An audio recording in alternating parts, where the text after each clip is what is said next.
Assalamualaikum Bu Hanum. Waalaikumsalam, Bu Tika. Bagaimana kabarnya hari ini, Bu? Alhamdulillah, kabar saya baik, Bu. Semoga kabar baik juga Bu Tika dan keluarga. Amin. Baik, Bu. Sebelum kita melakukan coaching, sebagai awal saya akan menanyakan beberapa pertanyaan kepada Bu Hanum ya. Namun sebelumnya kita akan mendiskusikan tentang rubrik penilaian tugas ini. Pada coaching hari ini, coach dan coachee akan saya amati dan saya nilai sesuai dengan rubrik penilaian. Apakah sudah sesuai dengan alur Tirta atau belum? Apakah Bu Hanum sudah memberikan pertanyaan berbobot kepada coachee dan bagaimana coachee merespon atau menanggapi pertanyaan dari coachnya? Jadi, dan jangan lupa juga disesuaikan dengan prinsip coaching diantaranya kemitraan, proses kreatif, dan memaksimalkan potensi. Nah, untuk pertanyaan pertama yang akan saya ajukan adalah kompetensi apa yang akan dikembangkan pada coaching kali ini? Baik, Bu Tika, kompetensi yang ingin saya kembangkan yaitu presence, mendengarkan aktif, dan memberikan pertanyaan yang berbobot kepada Kuci. Oke. Baik, untuk pertanyaan kedua, kompetensi mana yang akan dikembangkan secara spesifik yang ingin diobservasi? Kompetensi yang akan saya kembangkan secara spesifik yang ingin diobservasi yaitu mendengarkan aktif dan memberikan pertanyaan yang berbobot. Pertanyaan terakhir ya, Bu. Indikator yang bagaimana yang diinginkan Bu Hanum dalam proses coaching hari ini? Baik, Bu Tika, saya ingin kunci saya menemukan solusi dari permasalahannya, serta menemukan langkah-langkah dalam mengatasi permasalahannya. Baik Bu Hanum, terima kasih untuk jawaban-jawaban yang telah diberikan. Silakan Bu Hanum laksanakan coachingnya dengan coaching sebaik-baiknya. Dan setelah proses coaching nanti kita akan mengobrol kembali ya Bu. Baik, Bu Tika, terima kasih. Terima kasih kembali Bu Hanum. Silakan Bu, semangat. Bu Hanum, bolehkah saya meminta waktunya? Saya mau bercerita tentang apa yang saya rasakan akhir-akhir ini di kelas, Bu. Baik, Bu Dwi. Apa yang mau Ibu ceritakan? Begini, Bu Hanum, akhir-akhir ini saya merasa murid-murid di kelas yang saya ajar kurang antusias dalam menerima pembelajaran dari saya. Selain itu, jumlah murid-murid saya yang mengerjakan tugas hanya 50% tiap kelas. Hmm, jadi menurut Bu Dwi, apa yang Ibu harapkan dari obrolan kita hari ini? Saya mengharapkan solusi agar permasalahan saya tentang antusiasme murid-murid yang saya ajar, Bu. Hmm, menurut Bu Dwi, hal apa saja yang membuat murid-murid Bu Dwi kurang antusias dalam pembelajaran bersama Ibu? Kalau saya ingat kembali, hal yang menyebabkan murid-murid saya kurang antusias adalah yang pertama, pembelajaran saya sepertinya sedikit membosankan, terlalu monoton, saya terlalu dominan untuk berbicara, bercerita di depan murid-murid saya. Yang kedua, saya tidak memberikan kesempatan buat murid saya untuk berpendapat atau aktif berbicara pada pembelajaran saya. Oh, begitu, Bu. Kira-kira apa saja yang dapat membuat murid Bu Dwi itu antusias dalam pembelajaran Bu Dwi? Menurut saya, murid-murid pasti menginginkan pembelajaran yang asik, tidak monoton, dan tidak membosankan. Wah, saya sependapat dengan Bu Dwi. Lalu, menurut pendapat Bu Dwi, apa saja yang bisa membuat murid-murid itu asik dan tidak akan bosan pada pembelajaran Bu Dwi? Menurut saya, pembelajaran harus terpusat pada murid. Murid diminta untuk aktif dalam pembelajaran, kemudian ada ice breaking ataupun games supaya pembelajaran lebih menarik. Kemudian, mengenai tugas yang diberikan kepada murid-murid Ibu, apakah penyebabnya sehingga kurang antusias dalam pengumpulan tugas? Kemungkinan karena tugas saya terlalu banyak dan berisi banyak pertanyaan, tanpa saya memberikan sumber belajar yang beragam dan mengasyikkan. Oh, kalau boleh tahu, Bu, Ibu menggunakan sumber belajar apa saja di kelas? Saya biasa menggunakan buku teks yang ada di perpustakaan. Adakah sumber belajar selain dari buku teks? Saya pikir banyak ya Bu, sumber belajar seperti video YouTube, artikel di blog, atau tulisan ilmiah di internet.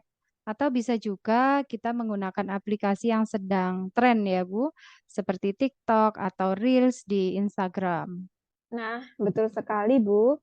Saya yakin sekali bila Ibu bisa menggunakan berbagai macam sumber belajar, pasti akan membuat murid-murid antusias dalam pembelajaran. Nah, jadi sekarang apa rencana Bu Dwi untuk menyelesaikan masalah ini? Yang pertama, saya merancang pembelajaran yang mengasihkan dengan menggunakan sumber belajar yang beragam seperti video YouTube dan TikTok.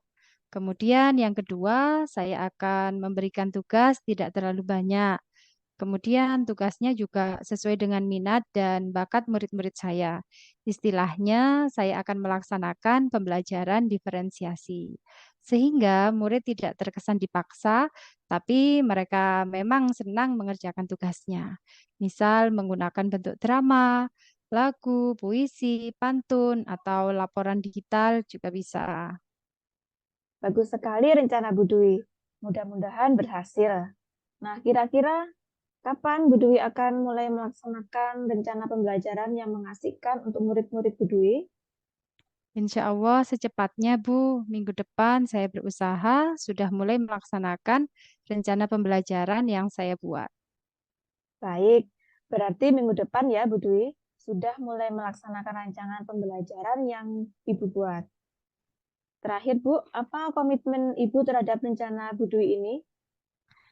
Saya berkomitmen untuk selalu membuat rencana pembelajaran yang mengasyikkan, menggunakan banyak sumber belajar untuk eksplorasi materi, sehingga murid-murid saya dapat menjalankan merdeka belajar dan saya akan membuat murid-murid saya senang dalam kegiatan eksplorasi materi.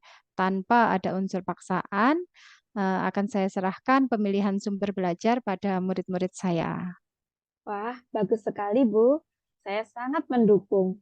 Mudah-mudahan semua berjalan lancar dan sesuai harapan ya Bu Dwi. Terima kasih Bu Hanum atas waktunya untuk sharing. Mudah-mudahan kita semua bisa menjadi guru yang selalu dirindukan oleh murid-murid kita. Amin. Amin. Assalamualaikum Bu Hanum. Waalaikumsalam Bu Tika. Alhamdulillah praktek coachingnya sudah selesai ya Bu. Bagaimana Bu? Sudah berjalan dengan baik dan lancar kan? Alhamdulillah, iya Bu, sudah selesai. Semua berjalan dengan baik dan lancar. Alhamdulillah. Baik, setelah melaksanakan observasi bersama Koci tadi, ada sedikit pertanyaan untuk Bu Hanum. Oh, iya Bu, silakan. Baik, untuk pertanyaan pertama, apa saja yang sudah didapatkan pada saat coaching terkait dengan indikator ketercapaian yang diinginkan? Yang saya dapatkan pada saat coaching terkait dengan indikator ketercapaian, yaitu saya sudah melakukannya dengan alur tirta, dengan menanyakan tujuan, identifikasi, rencana aksi, dan tanggung jawab. Nah, selain itu, saya juga menggali potensi kunci untuk menemukan solusi dari permasalahannya. Baik, Bu Hanum sudah berhasil melakukan coaching dengan alur tirta ya. Dari hasil pengamatan saya tadi ada beberapa catatan. Bu Hanum sudah berhasil menyampaikan sesuai dengan alur tirta, yaitu dengan menanyakan tujuan, mengidentifikasi masalah yang ada dalam koci, mengarahkan koci untuk mencari rencana aksi apa yang akan dilakukan, dan menemukan rasa tanggung jawab yang ada pada diri koci agar rencana aksi yang akan dilakukannya dapat berjalan dengan baik. Saya juga sudah mendengar percakapan Bu Hanum dengan Koci tadi. Ibu sudah fokus dengan Koci, Artinya Bu Hanum sudah ada present atau kehadiran penuh, Bu Hanum sudah mendengarkan aktif, dan tentunya Bu Hanum juga sudah mengajukan pertanyaan-pertanyaan berbobot sesuai dengan kata kunci yang disampaikan oleh Koji. Alhamdulillah. Terima kasih Bu Tika. Sama-sama Bu Hanum. Ini pertanyaan yang terakhir ya Bu ya. Untuk kedepannya, kompetensi apa yang ingin dikembangkan untuk proses coaching berikutnya? Hmm, Insya Allah saya ingin mendalami, memahami alur Tirta lagi supaya saat coaching berikutnya dapat berjalan lebih baik lagi dari hari ini, Bu. Luar biasa apa yang Bu Hanum sudah berikan untuk proses coaching hari ini. Mudah-mudahan Bu Hanum sukses ke depannya dan diberi kemudahan dalam kegiatan coaching berikutnya. Baik Bu Hanum, terima kasih sudah melakukan sesi tanya jawab ini, sudah melakukan observasi menggunakan proses coaching dengan alur Tirta. Saya akhiri sampai di sini. Terima kasih atas kesempatannya. Wassalamualaikum warahmatullahi wabarakatuh. Waalaikumsalam warahmatullahi wabarakatuh.